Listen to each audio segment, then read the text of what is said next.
नमस्कार। SPT news में आपका स्वागत है। पेश है 14 फरवरी शनिवार दोपहर 1:15 राजस्थान की बड़ी खबरें। प्रधानमंत्री नरेंद्र मोदी शनिवार को आसाम दौरे पर हैं। पीएम चाबुआ एयरफील्ड पहुंचे। इसके बाद वे वायुसेना के C-130 एयरक्राफ्ट से डिब्रूगढ़ के मोरन बाईपास पर इमरजेंसी लैंडिंग फैसिलिटी के लिए रवाना हुए। पीएम का प्लेन डिब्रूगढ़ के पास मोरन बाईपास पर बनी सड़क पर उतरा। यह एयर स्ट्रिप सैन्य रणनीति के लिए अहम है, क्योंकि यह इलाका चाइना बॉर्डर से लगभग 300 किलोमीटर की दूरी पर है। वायुसेना ने एयर स्ट्रिप को नॉर्थ ईस्ट में इमरजेंसी के दौरान मिलिट्री और सिविल एयरक्राफ्ट की लैंडिंग और टेक ऑफ की मदद के लिए बनाया है। जयपुर के चाकसू क्षेत्र में शनिवार सुबह हुए एक भीषण सड़क हादसे में एक महिला सहित 5 लोगों की दर्दनाक मौत हो गई। हादसा चाकसू के टिगरिया मोड़ के पास हुआ। तेज रफ्तार कार आगे चल रहे ट्रेलर में जा घुसी। हादसा इतना जबरदस्त था कि कार के परखच्चे उड़ गए और कार सवार लोगों को संभलने तक का मौका नहीं मिला। पुलिस के मुताबिक कार सवार लोग MP से आए थे और खाटू श्याम जी के दर्शन को जा रहे थे। तभी चालक को झपकी आने की वजह से हादसा हो गया। हादसे की सूचना मिलते ही चाकसू थाना पुलिस मौके पर पहुंची। पुलिस ने एम्बुलेंस की मदद से गंभीर घायल युवक को अस्पताल भेजा, जिसकी रास्ते में मौत हो गई। राजस्थान में सर्दी के उतार चढ़ाव के बीच अगले सप्ताह बारिश होने की संभावना है। मौसम विज्ञान केंद्र जयपुर के अनुसार अगले सप्ताह जयपुर बीकानेर संभाग के जिलों में कहीं कहीं बारिश हो सकती है। नए वेस्टर्न डिस्टर्बेंस के सबसे ज्यादा असर 17 और 18 फरवरी को रहेगा। इससे पहले राज्य में मौसम साफ रहने की संभावना है और तापमान में मामूली उतार चढ़ाव देखने को मिल सकता है। इस दौरान दिन के तापमान में बढ़ोतरी होने से दिन में हल्की गर्मी महसूस हो सकती है, जबकि सुबह शाम न्यूनतम तापमान सामान्य के आसपास रहने से हल्की सर्दी रहेगी। राजस्थान में चुनावी हार के बाद अब कांग्रेस पार्टी ने संगठन को जमीन पर उतारने और मजबूत करने के लिए एक बड़ा कदम उठाया है। PCC चीफ गोविंद सिंह डोटासरा ने एक नया सिस्टम लागू किया है, जिसे कांग्रेस कनेक्ट सेंटर नाम दिया गया है। यह सेंटर अब जिले के लेकर मंडल तक के नेताओं के कामकाज की बारीकी से निगरानी करेगा। कांग्रेस की इस नई पहल का मुख्य उद्देश्य है जवाबदेही तय करना है। नए आदेश के अनुसार जिला, ब्लॉक और मंडल अध्यक्षों को अब हर 3 महीने में अपने किए गए कामों का ब्यौरा देना होगा, यानी अब नेताओं को अपने पद पर बने रहने के लिए त्रैमासिक प्रदर्शन समीक्षा से गुजरना होगा।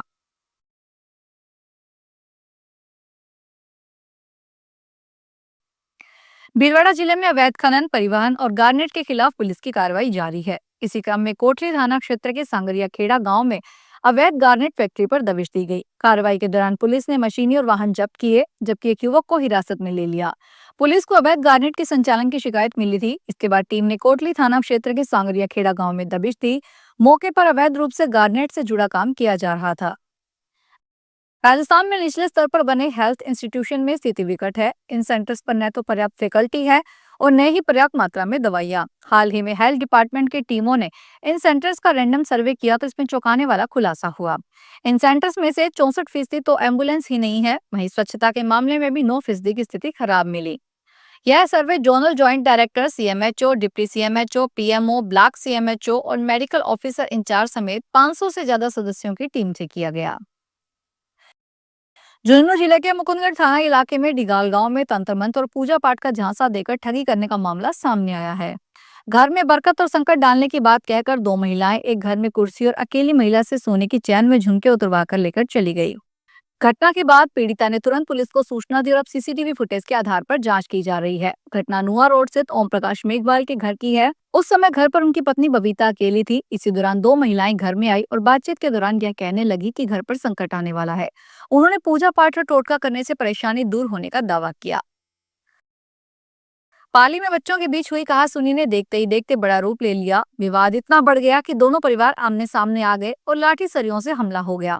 इस झगड़े में दोनों पक्षों के 6 लोग घायल हो गए, जिन्हें इलाज के लिए पाली के बांगड़ हॉस्पिटल लाया गया। गंभीर हालत में घायल को जोधपुर रेफर किया गया। पुलिस पूरे मामले की जांच कर रही है। विवाद के दौरान दोनों तरफ से लाठी सरियों से हमला किया गया।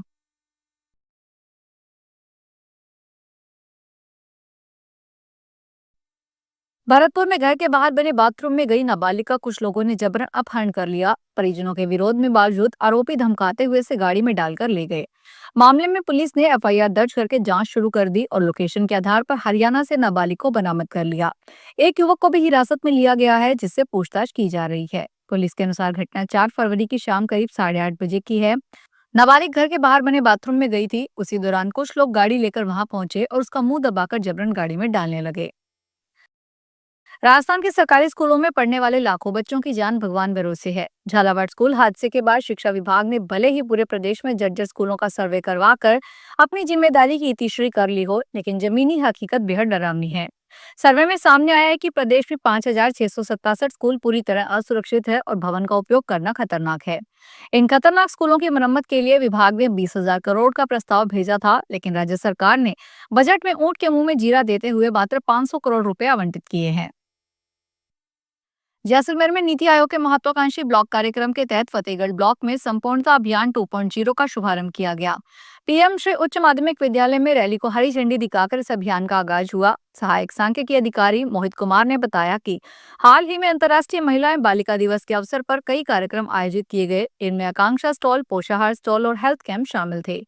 महिलाओं और बालिकाओं ने बड़ी संख्या में भाग लेकर इन आयोजनों को सफल बनाया। पाली में देर रात एसएफएल वैन को तेज रफ्तार ट्रक ने टक्कर मार दी। हादसे में कांस्टेबल की मौत हो गई। कांस्टेबल एसएफएल टीम को एक दिन पहले बदमाशों के साथ हुई मुठभेड़ वाली जगह लेकर गए थे। सैंपल लेने गई टीम ढाबे पर खाना खाने रुकी थी। इसी दौरान एक तेज रफ्तार ट्रक ने वैन को उड़ा दिया। हादसा शहर के ट्रांसपोर्ट नगर थाना इलाके में शुक्रवार रात 10:30 बजे हनुमान ढाबे के बाहर हुआ।